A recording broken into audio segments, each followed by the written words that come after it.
Good day, ma'am. My name is Mr. Hali B. Alonto from Notre Dame of Tacoron College, College of Nursing. So today we will going to demonstrate the prenatal care and Leopold's maneuver. The equipment, which is tape measure, mother baby book, tetanus toxoid vaccine, and also the 3cc syringe. Procedure number 1, identify the client and explain the procedure. Rationale to prevent error, and this enhancing client to be cooperative and fund his confidence. Hello po ma'am, ako po si Charlie Alonto, student nurse from Notre Dame of Tacoron College. Pwede ko po ba malaman kung ano yung pangalan po natin ma'am? Jolly Opo. Okay, thank you po ma'am. Next, which is assess the client health history which include personal family, social previous obstetrical, and present obstetrical data. Rationale, information gathered by healthcare provider will help establish baseline data and also identify teaching needs. Next procedure, which is procedure number 3, assess the client knowledge on guidelines for health, pregnant, and antepartum care. Rationale to provide baseline data, also to identify teaching needs, and serve as baseline data for succeeding prenatal care. So, ma'am, matanong ko lang po kung ano po yung mga kaalaman niyo po about sa pagbubuntis, ma'am. Wala po sir kasi first time ko lang. Okay, thank you, ma'am. So, ang gagawin ko po ngayon, ma'am, is i-assist po kita sa Leopold's maneuver, which is para po malaman natin kung ano yung position ni baby at saka kung ano yung kung contracted na ba siya, kung engaged na po ba si baby, engaged na po siya. Okay? Okay. Next, which is review the plans for antepartum care visits, examinations, and also the laboratory findings. Rationale to serve as baseline data for succeeding prenatal care. Next, which is procedure number 5, monitor vital signs of the client. Rationale, provide a baseline data for future comparison and identification of factors that might place the client at risk for problems. Next procedure, which is procedure number 6, measure the height on initial visit and monitor the weight in succeeding visit. Rationale, weighing is an important part of each prenatal examination. A gain or decrease in weight will affect the pregnancy.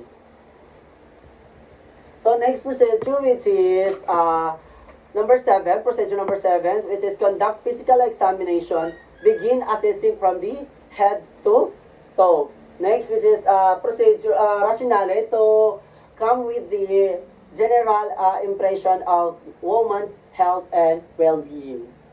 Now, which is proceed to abdominal, assessing the abdominal examination. Procedure number 8, which is instruct the client to the empty or void her bladder. Rationale to promote comfort on the part of the client.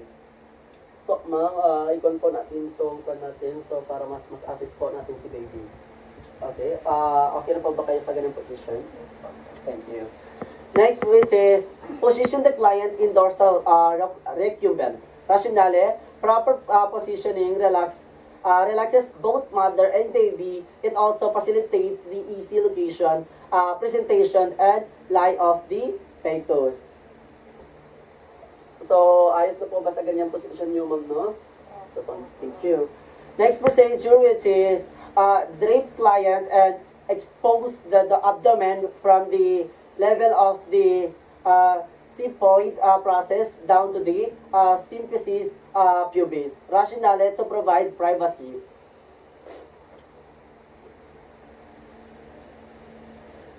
Next procedure, which is measure the appendic height using the tape measure starting at the 0 centimeter. Rationale to determine the gestation and growth of the fetus.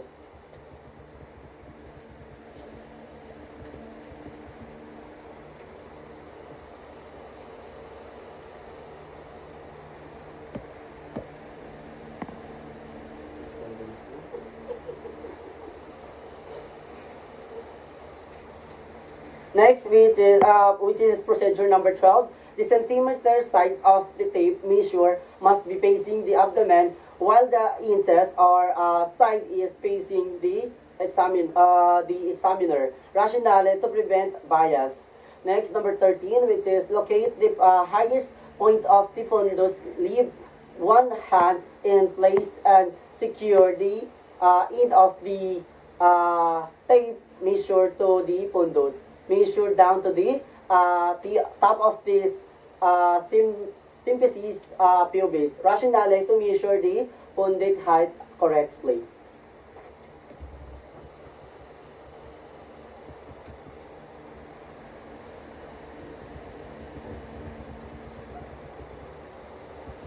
Next procedure, which is procedure number 14, which is the document measurement in centimeter. Rationale to compare with the calculated gestation. Next procedure number 15, which is perform the Leopold's maneuver. Rationale to assess the condition and fetal presentation.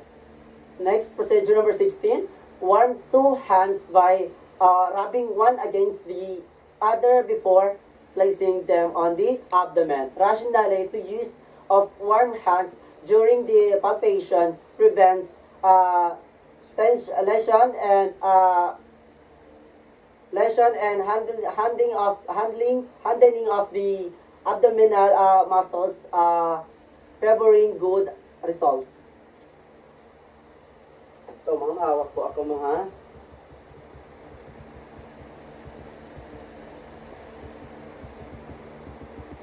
So, next procedure, which is perform the maneuvers during the first three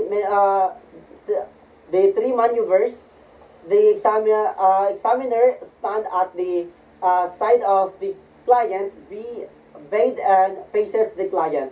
Rationale, the position favors accurate performance of the maneuver. Next procedure, which is the first maneuver, which is the fundal grip. With both hands, palpate upper abdomen and fundus for a consistency, which is hand is round, hard, and breast is well defined. B, which is mobility, head moves independently, breast is mobile.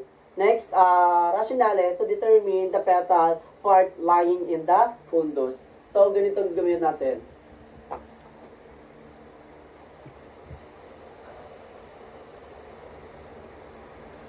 Okay.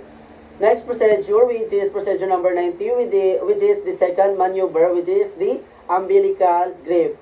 With both hands moving down, palpate the side of the uterus from the top to bottom. When one side smooth hard, and then restart surface back, resistant surface back, and then also later be other side angular modulation, knees and the elbows. Rationale to determine the fetal back for the fetal heart tone, and you also usually found in the left lower quadrant. So ganito gawin naman natin.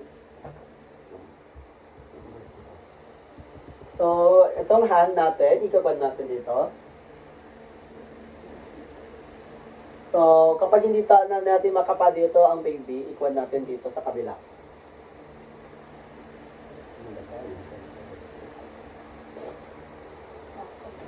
Next procedure, which is the third maneuver, Pollick's grip. Which is letter A, with the right hand over the symphysis, identify the presenting part by grasping the lower abdomen with thumb and the fingers. B, assess whether the presenting part is engaged in the pelvis. If head is engaged, it will be not moved. It is soft. So, rationale to determine engagement of the presenting part. So, ang gagawin natin dito naman is para malaman natin kung engaged na ba si baby. So, using this one.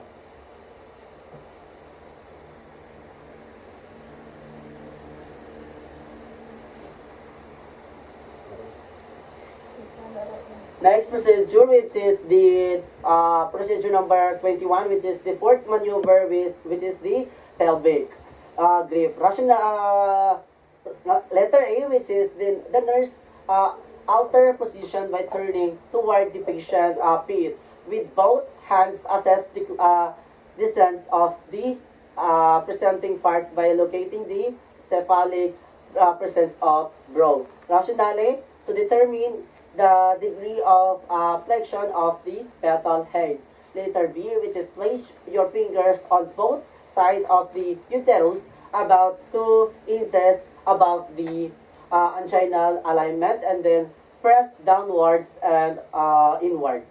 Letter C, which is if the petal back is palpated, it means no obstruction. Letter D, which is the other hand will meet obstruction. The petal brow is palpated. So kanina is nagkakuan tayo sa patient natin. Ngayon is nakaharap naman tayo sa kanya. Nakatalikod na tayo sa kanya kanina. So, di ba kanina is nakaharap tayo while nag-perform tayo. Dito is patalikod tayo sa kay patient natin. So, ganito lang gawin natin.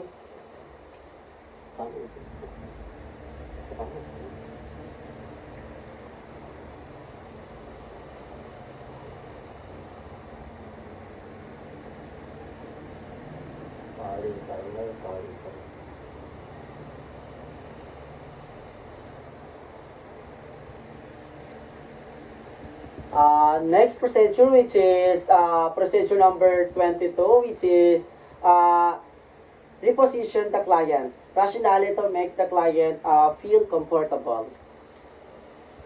So ma'am, ikon po natin po para magkaroon po kayo ng maganda po. Procedure number 24, which is administered iron folate supplement until the 2nd month postpartum. Rationale to regain iron lost during childbirth. Procedure number 25, which is administered malaria prophylaxis to all pregnant women in endemic areas as ordered by the doctor. Give 2 tablets of chloroquine phosphate 250 mg every week for the duration of pregnancy. Rationale, women are most likely to develop malaria when pregnant. And also malaria, it can cause miscarriage, premature labor, small babies, and stillbirth.